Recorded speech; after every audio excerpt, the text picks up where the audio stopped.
Alors aujourd'hui on se retrouve pour une comparaison sur un livre de Musso 7 ans après. Donc ça a été notre lecture commune de ce début du mois d'août. Et on va organiser la vidéo en 2 parties parce qu'on a pas mal de choses à dire mais on voudrait pas vous gâcher la lecture. Ouais. Donc il y aura une partie avec spoiler à la fin et une partie sans spoiler au début. Voilà, parce que pour vous prouver en quelque sorte ce qu'on vous dit, parce qu'on va dire des choses assez fortes et sans vous donner d'exemple, ça paraît pas forcément justifié en fait. On commence tout de suite par l'écriture, donc c'est du Musso, c'est toujours la même écriture, c'est ni moins bien ni mieux.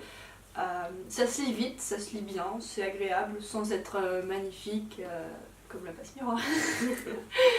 Voilà. Quand j'avais lu, j'ai eu une époque où j'ai lu pas mal de Musso, donc dans les premiers romans qu'il avait écrits, et l'écriture m'avait à l'époque beaucoup plu, ça m'avait vraiment marqué.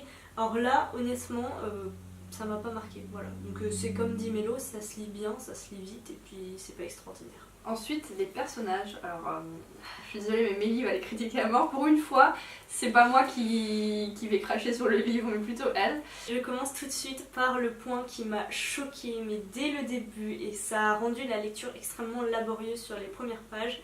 Nous sommes en présence de personnages clichés à mort. Mais clichés, mais ça me piquait les yeux. Donc, je vais vous les présenter un peu quand même. On est avec Sébastien, ou Sébastien, je pense, je sais pas comment on dit, on s'en fiche. Le gars, héritier d'une grande famille riche et particulièrement bien vue dans l'Upper East Side à Manhattan, qui a fait carrière dans la lutherie. Ça par contre c'est un bon point, hein, mais qui a fait carrière dans la lutherie. Ses violons sonnent aussi bien que des Stradivarius. Enfin, le gars a l'excellence, bourré de tics et de maniaquerie et de besoin du contrôle excessif. Voilà. Hein. À côté d'une artiste sans le sou, qui vit au jour le jour, ex-mannequin, super belle fille, qui vit de petits boulots, de petites galeries, de petits trucs, de petits machins, à Brooklyn. À côté de ça, ouais, voilà, elle est hyper laxiste, oh là là, mais j'en pouvais plus, quoi. Moi j'ai vu ces deux-là, je me suis dit, mais c'est pas possible, dans quoi on s'embarque? Forcément, comme les contraires s'attirent, ils étaient ensemble, ils ont eu un mariage assez court et assez tumultueux, ils se sont séparés, avec un divorce assez compliqué, hein, mais bon, comme il était riche, c'est lui qui a gagné, hein, forcément. Et donc, ils se sont partagés la garde des enfants. Qui sont des jumeaux, mais c'est pas grave, on les sépare quand même, hein. Puis ils se voient jamais, quoi. Allez, une fois tous les 3 mois, un petit week-end entre jumeaux, voilà. Alors, eux, ils ont 15 ans, mais ils ont une maturité d'enfant de 10 ans, 8 ans, enfin je sais pas, mais c'est... J'ai terminé. Voilà, quant à moi ça me dérange pas forcément qu'il soit cliché, mais pour contrebalancer ça, j'aurais aimé qu'il y ait plus de descriptions, qu'on entre plus dans leur esprit, qu'on comprenne mieux leur caractère pour justifier justement ce côté cliché. Et il n'y a pas eu cette justification et j'ai l'impression, en fait pour qu'il soit bien il aurait fallu faire un peu plus de pages, développer plus les choses. Surtout avec les enfants parce que on passe de la tête de Nikki à celle de Sébastien. Nikki c'est la femme, hein, parce que je ne crois pas qu'elle ait dit le nom. De Nikki à Sébastien, et donc eux on comprend vite fait, mais encore c'est pas forcément assez développé. Par contre les enfants, rien du tout. Hein. Rien du tout. On a un petit passage pour le garçon. Et aussi un petit peu pour la fille parce qu'elle est énervée contre son papa, voilà, il me flique et tout ça, c'est bon, je suis adulte. Mais enfin, en fait les premières pages sont centrées sur Camille et elles étaient vraiment bien. Je me suis dit tiens je sais pas, la gamine elle va disparaître, elle va se faire kidnapper, elle va mourir. Non, en fait après ça part dans une histoire d'engueulade familiale. Après aussi ce que je suis déçue c'est l'histoire d'amour entre les deux parce que bien évidemment on fait des petits sauts dans le passé qui sont pas trop mal. Et pour comprendre l'histoire d'amour des deux adultes et qu'est-ce qui les a séparés, hein, donc l'excuse pour le séparer, on n'a pas vraiment la séparation vraiment en détail, c'est un peu bizarre, il y a des mots-clés par-ci par-là, elle l'a trompé, des trucs comme ça, mais voilà. Lui ça a pas l'air j'ai pas l'impression que le fait qu'elle l'ait trompé, j'ai pas l'impression que ce soit ça qui l'ait le plus dérangé déjà, c'est juste un truc annexe. L'histoire d'amour, je m'attendais à ce qu'elle soit vachement bien, originale et tout ça, parce que Musso nous propose à chaque fois des histoires d'amour quand même pas mal, enfin, c'est vraiment très très mignon, et là, non. Je pense qu'on peut passer sur le scénario, parce que bon, c'est un peu lié. Donc, Musso nous mêle 2 affaires étroitement liés de façon à ce que nous, en tant que lecteurs et l'enquêteur, pensent qu'il y en a qu'un. Bon, déjà ça marche moyen, on se doute assez vite qu'il y a 2 affaires. Donc un truc un peu léger et un truc vraiment très grave. Voilà. Mais alors le truc léger, mais c'est de la comédie, mais enfin, moi j'ai vraiment eu du mal. Franchement, j'ai trouvé ça stupide, absurde. Ça renvoie au fait que les gamins sont vraiment débiles. Mais vraiment, ils ont une mentalité d'enfant de 8 ans. En soi, le scénario est pas si mal, si vous voulez.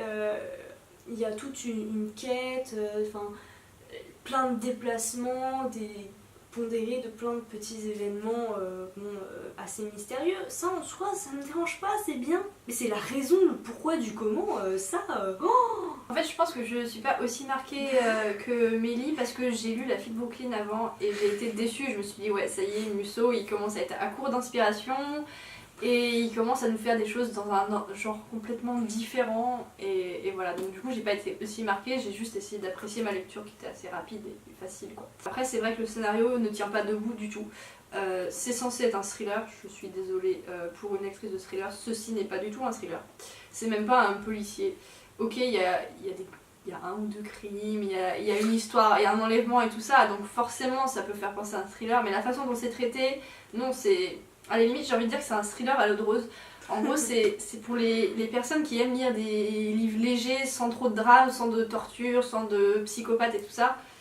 Voilà, bah, c'est un roman qui, à l'eau de rose, avec un... Voilà, et je pense que Musso veut inventer un nouveau genre avec ses pseudo-thrillers. Pour revenir sur le scénario, il y a plein d'incohérences.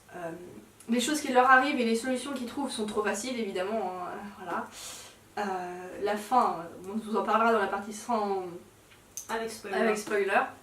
Mais voilà, la fin est...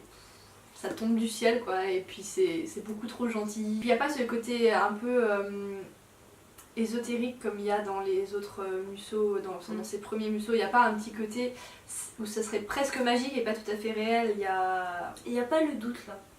Ça m'a manqué un peu, moi j'aime bien. C'est la partie qui m'avait fait beaucoup aimer Musso. Pareil. Parce que voilà, il y avait toujours ce doute, qu'est-ce qui est réel, qu'est-ce qui ne l'est pas. Et là, tout est réel, mais c'est tellement tiré par les cheveux que ça pourrait être magique, quoi. C'est pas émouvant non plus, franchement, non, ils auraient pu mourir, rien à faire. Encore à propos du scénario, mais aussi un peu des personnages. Évidemment, la femme a un petit ami et l'homme a une petite copine. Donc on rencontre vaguement le petit ami qui est assez pathétique d'ailleurs. Pas que vaguement, c'est un personnage secondaire. Ouais, il a quand même sa place. Il a une présence, alors que l'autre... Voilà. Et l'autre, on entend parler que 2-3 lignes par-ci par-là, mais à aucun moment, il n'y a même pas un coup de fil ou quoi que ce soit. Enfin, elle s'inquiète pas, quoi. Elle s'inquiète pas pour lui. Enfin, c'est vraiment... Ok, on nous dit que c'est une petite histoire comme ça, mais on a vraiment l'impression qu'elle est pas là, dans sa tête, elle est pas présente non plus. Je trouvais que les passages entre les chapitres étaient complètement décousus, et les passages entre le présent et le passé aussi. Je trouve qu'il trouve pas de raison. Il a cherché à nous trouver une raison pour nous envoyer dans le passé ou nous dire bon bah voilà, le mec il se remémore de ça parce que voilà, mais ça avait aucun sens et il a essayé mais il manquait de cohérence et d'explication. Mais voilà, il y a pas l'explication ne tient pas debout et il y a plein de trucs comme ça que j'ai remarqué et qui m'ont un petit peu dérangé. Voilà. C'est l'enchaînement entre les passages. Il essaye de le justifier mais ça marche pas, donc quitte à faire ça, autant ne pas le justifier et passer directement à autre chose, ça serait moins bizarre je pense. Ou essayer de mieux retravailler. Et donc du coup je pense que le scénario, tout comme les personnages, manquent de travail, de recherche et d'approfondissement. En tout cas, de notre point de vue, c'est vraiment un livre là pour le coup vraiment commercial. C'est décevant. Enfin moi j'ai été franchement déçue et je pense que c'était l'un des derniers Musso que je lisais, si ce n'est le dernier. Ça me correspond plus du tout. Ça confirme l'impression que j'avais eue avec La Fille de Brooklyn. C'est... Voilà. Il faudrait qu'il s'arrête là malheureusement. Ou qu'il recommence à écrire des choses dans la même veine que ce qu'il écrivait avant. Et bon, après je l'ai pas aussi détesté que Mélie, je l'ai lu vite, bien, je me suis dit ok, bon bah voilà, c'est facile. Bah, c'était quand même relativement addictif, j'avais envie d'en découvrir plus sur les personnages et tout ça. Bon évidemment, ma faim a pas été assouvie quoi, mais... Addictif, elle a dit le mot addictif, moi j'aurais dit tout le contraire. Hein. On a fini avec cette comparaison un peu virulente de Musso Je suis désolée si mon avis est un peu extrême, ça me correspond plus. Bah, pour moi, je suis désolée, mais tu peux pas écrire sur la 4ème de couverture que c'est un thriller. C'est pas possible. Doublé d'une merveilleuse comédie romantique. Oui, bah c'est une comédie romantique. Ouais, clairement c'est de la comédie là. 400 pages de vertige et d'apnée. Non. Hitchcockien.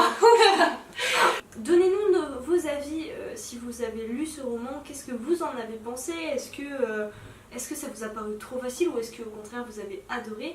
Est-ce que vous êtes des habitués de Musso ou est-ce que vous préférez Lévy par exemple? Ça aussi c'est un grand débat. Sur ce, on va vous laisser et puis on se retrouvera la semaine prochaine avec une vidéo un peu particulière parce qu'il s'agit d'un challenge. The First Sentence Challenge qu'on a tourné avec Shape de la chaîne Shape Fleur, donc on vous mettra sa chaîne quelque part. Le premier épisode est sorti aujourd'hui normalement sur sa chaîne et on se retrouve la semaine prochaine pour le deuxième épisode sur notre chaîne. En tout cas, on vous souhaite de bonnes lectures. Si vous avez envie de le lire 7 ans après, tout de même, n'hésitez pas. Pour ceux qui en ont, on vous souhaite de bons congés estivaux, accompagnés de belles lectures et on se retrouve donc la semaine prochaine.